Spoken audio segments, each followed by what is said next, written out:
Whenever this course is taught in the classroom, both Rod Snattersea, who sometimes teaches this course, and we plan an architectural tour of about 3 different churches in downtown Edmonton. Well, we can't do that for an online course, but I did want to give you a bit of a tour of First Baptist downtown Edmonton, where I am a member, to just take you through some of the sacred art and how that can enhance our worship.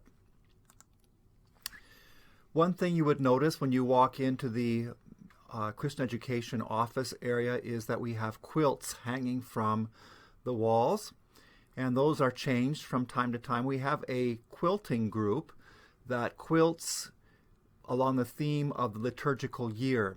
So this happens to be the quilt that was up recently during ordinary time. Ordinary time is that season of growth. The color is green, and so the symbolism of growth is very evident here as you see some of the fruits and vegetables and the plant life taking root and becoming mature in this particular quilt. The main focal point of the architecture inside the building, the center of all the focus of one's eyes, is on the communion table. The open Bible under the cross, and the 2 candles which are always lit during worship services. The candles represent the full witness of the gospel and the epistles, bringing together the New Testament. Often, for communion itself, we have the table covered with a cloth according to the color of the time of the liturgical year. There are these paraments both at the pulpit and the lectern, and they are representative of the fire, the power of God coming out of the written and proclaimed word, emanating upward from the floor upward. Perhaps what is most striking are these enormous banners that cover nearly the entire front of the church.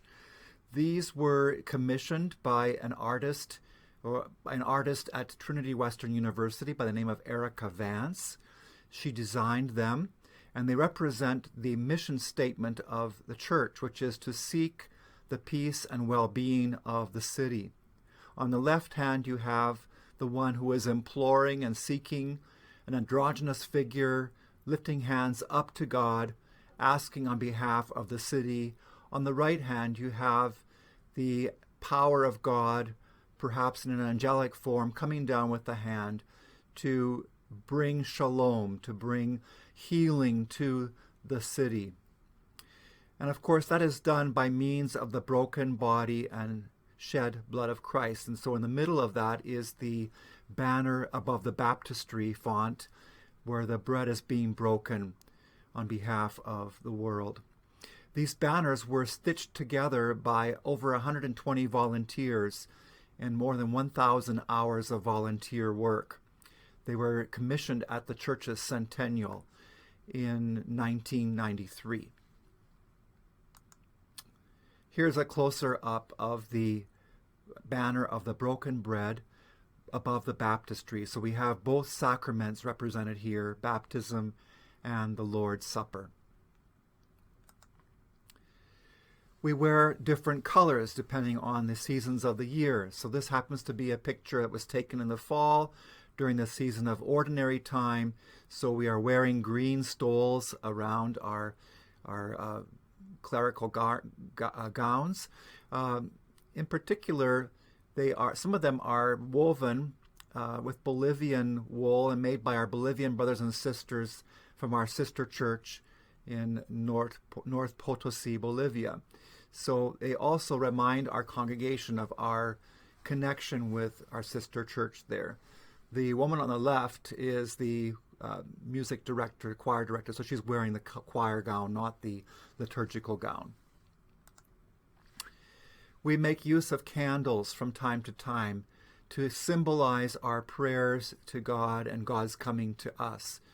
At the Christmas Eve service, we have many, many candles lit in the front, also on Pentecost.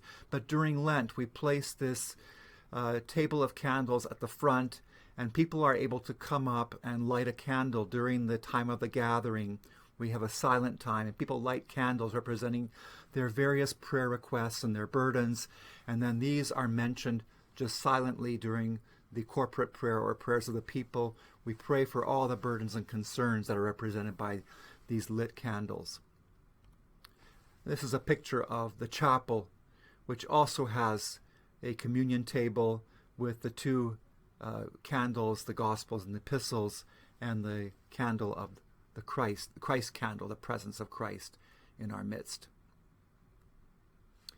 And on one of the walls of the chapel is this painting, also commissioned to Erica Vance from Trinity Western University.